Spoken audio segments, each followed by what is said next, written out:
Prologue. A formal introduction to Stop the Ride, I Wanna Get Off by Dave Courtney. Hello people, my name's Dave Courtney. I'm now classed by the media as a celebrity gangster. I'd like to say first of all there is no such thing as a contradiction of words. It's like saying police intelligence. The two words just don't go. Everyone has a price. Everyone. Yeah. Narrated by David Clark. My name's Dave Courtney. Despite whatever you've heard of me, I'm worse. This was my opening address to a jury during one of my trials. And I could have added, whatever you may already think I've done is true and more. But I didn't, of course, because I wanted to get a not guilty. My words were enough to set the scene for my own defence, although my defence team were pretty shocked by what I said.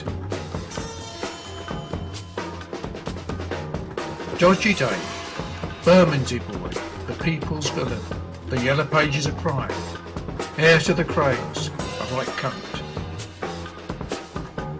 I've been called many things in my time, not all of them flattering.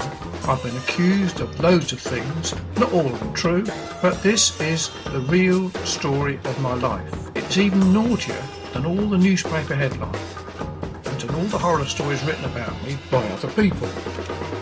Because of the reputation I've had stuck on me, I've also been linked with an awful lot of things that have nothing to do with me. This means I was given the credit, which was good, but also had to carry the blame, which was bad. Was it worth it? Well, ask me the next time I'm in the dock. Do you think the jury will remember the good or the bad about me? Yeah, exactly. In fact, the things I have been convicted of would fill only a couple of chapters. The rest, and the best, the things I did do and got away with, the jobs that only the underworld know about, the charges that the police couldn't prove, and many, many other incidences, these form the basis of this book in your hand. The hardest thing was whittling down 40 years of stories to this. To everyone I haven't mentioned, I'd like to say you are on my thoughts as much as those I have. And if I've opened up any old wounds, I didn't mean to. I apologise. But no one ever written a true account of his or her life without giving someone a hug. And if I've still upset some people after bending over backwards trying not to, I don't give a fuck. There are certain people I can't mention because they're still active, but they know who they are and how important they are to me. And if you were on a certain job with me and I've left out your name, it's only because I want to protect you. And in case you're wondering, I've checked with everyone named in the book that it's okay to do so. I'd also like to say hello to the women I've loved over the years, including the ladies I've been friends with when I shouldn't have. Now, finally, I've finished with being an active criminal. I've stopped the ride. I've got off. But it was a bloody good ride while it lasted, and this book you're holding in your hand is your ticket to it. So, enjoy the read. The only DJ that can call me. Bo, always trust your instincts. Yeah. It's nice to be important, but important to be nice. So be nice. The artful, dodgy Dave Courtney. Always trust your instincts.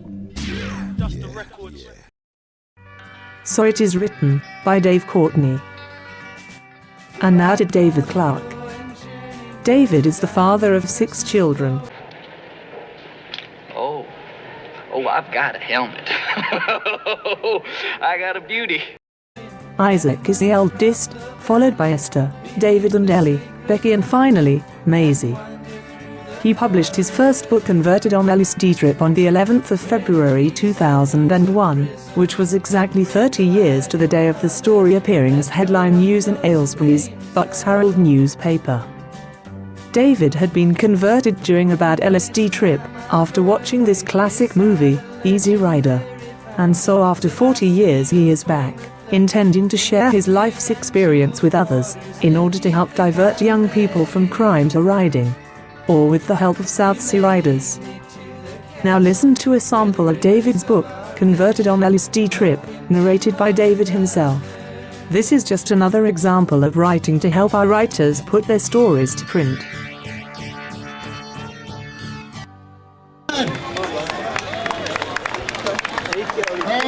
Next up. 63. Confession to 24 Crimes. It was real, absolutely real, but none of my friends really believed me. All I could do was tell them what had happened to me, and that was what I did. I told them all, the long, the short and the tall, as many of them as I could. They thought I'd gone mad after taking LSD. Jesus Christ had spoken to me and rescued me from a bad trip on LSD on the 16th of January 1970. He had said that what you'd been going through was nothing compared to what hell was like. I now knew the way and was determined to tell others. I had become a Christian and no longer needed to live the lifestyle that I'd adopted, which had involved crime, drugs, promiscuity, flash cars, fame. I had been born again. I was now responsible for sorting out all the stolen gear I had. What could be done with the builder's shed? The stolen cars. I had in my possession many stolen goods, which included the 48-foot by 24-foot builder's shed, which had been stolen one night from the building site in Berkhamsted, and a lovely G-Regis Mini stolen from Hemel Hempstead, which was in the process of being rung. Ringing meant replacing the old Mini with a legitimate registration document from an older car and its number plates. The new Mini was being used to replace my old one. This was to be my new car. I also had a Mini Minor Traveller, which had been rung and was being used as a hire car. I'd stolen 63. equipment, which included an air compressor, electric welding equipment, spray guns and trolley jacks.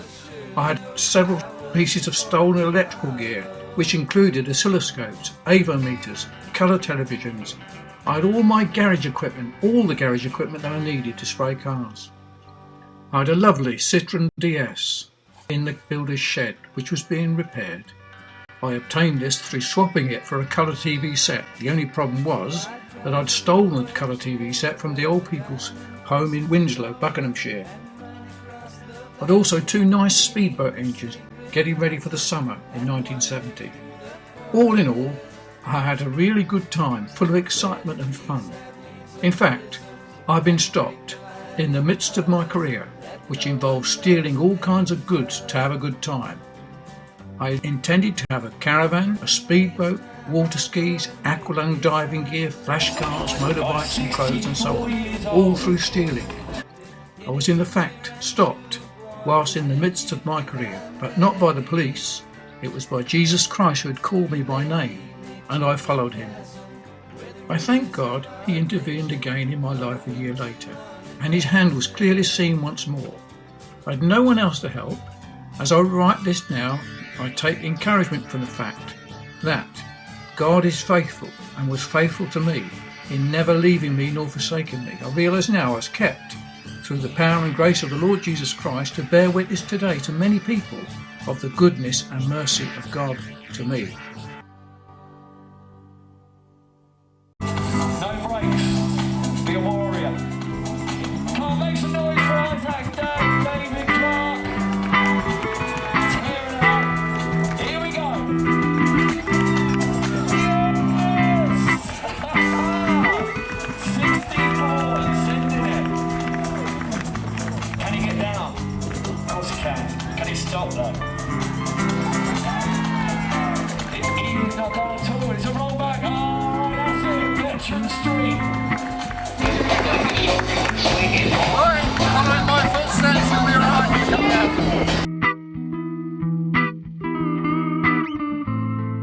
What up, that's worth coming.